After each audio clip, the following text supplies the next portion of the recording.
2 Chronicles chapter 9.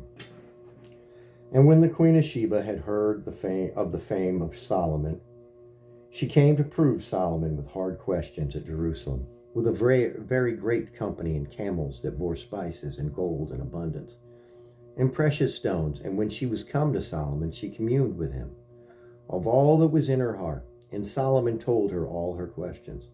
And there was nothing hid from Solomon which he told her not. And when the queen of Sheba had seen the wisdom of Solomon and the house that he had built, and the meat of his table and the sitting of his servants and the attendance of his ministers, and their apparel, his cupbearers also and their apparel, and his ascent by which he went up into the house of the Lord, there was no more spirit in her. And she said to the king, It was a true report which I had heard in mine own land of thine acts and of thy wisdom. Howbeit I believed not their words, until I came and mine eyes had seen it. And behold, the one half of the greatness of thy wisdom was not told me, for thou exceedest the fame that I had heard.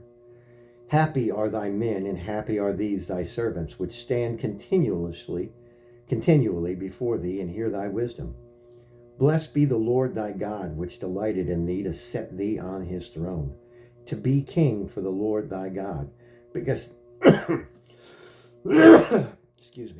because thy God loved Israel to establish them forever. Therefore made he thee king over them to do judgment and justice. And she gave the king 120 talents of gold, and of spices great abundance, and precious stones. Neither was there any such spice as the queen of Sheba gave King Solomon. And the servants also of Huram, and the servants of Solomon, which brought gold from Ophir, brought algum trees and precious stones. And the king made of the algum trees terraces to the house of the Lord and to the king's palace, and harps and psalteries for singers, and there were none such seen before in the land of Judah. And King Solomon gave to the queen of Sheba all her desire, whatever soever she asked, beside that which she had brought unto the king. So she turned and went away to her own land, she and her servants. Now the weight of the gold that came to Solomon in 1 year was 666 talents of gold, besides that which chapmen and merchants brought. And all the kings of Arabia and governors of the country brought gold and silver to Solomon. And King Solomon made 200 targets of beaten gold.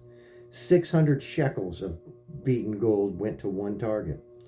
And 300 shields made he of beaten gold. 300 shekels of gold went to one shield. And the king put them in the house of the forest of Lebanon. Moreover, the king made a great throne of ivory and overlaid it with pure gold. And there were 6 steps to the throne, with a footstool of gold, which were fastened to the throne, and stays on each side of the sitting place, and 2 lions standing by the stays. And 12 lions stood there on the one side and on the other upon the 6 steps. There was not like made in any kingdom. And all the drinking vessels of King Solomon were of gold, and all the vessels of the house of the forest of Lebanon were of pure gold. None were of silver. It was not anything accounted of in the days of Solomon. For the king's ships went to Tarshish with the servants of Huram. Every 3 years once came the ships of Tarshish, bringing gold and silver, ivory and apes and peacocks. And King Solomon passed all the kings of the earth in riches and wisdom. And all the kings of the earth sought the presence of Solomon to hear his wisdom that God had put in his heart. And they brought every man his present vessel of silver and vessels of gold, and raiment, harnesses and spices, horses and mules, a rate year by year. And Solomon had 4,000 stalls for horses and chariots, and 12,000 horsemen, whom he bestowed in the chariot cities, and with the king of Jerusalem, and with the king at Jerusalem. And he reigned over all the kings from the river even unto the land of the Philistines, and to the border of Egypt. And the king made silver in Jerusalem as stones, and cedar trees made he as the sycamore trees that are in the low plains in abundance. And they brought unto Solomon horses out of Egypt, and out of all lands. Now the rest of the acts of Solomon, first and last, are they not written in the book of Nathan the prophet, and in the prophecy of Ahijah the Shilonite, and in the visions of Iddo the seer, against Jeroboam the son of Nebat. And Solomon reigned in Jerusalem over all Israel 40 years. And Solomon slept with his fathers, and he was buried in the city of David, his father, and Rehoboam his son reigned in his stead. Amen. That was 2 Chronicles chapter 9.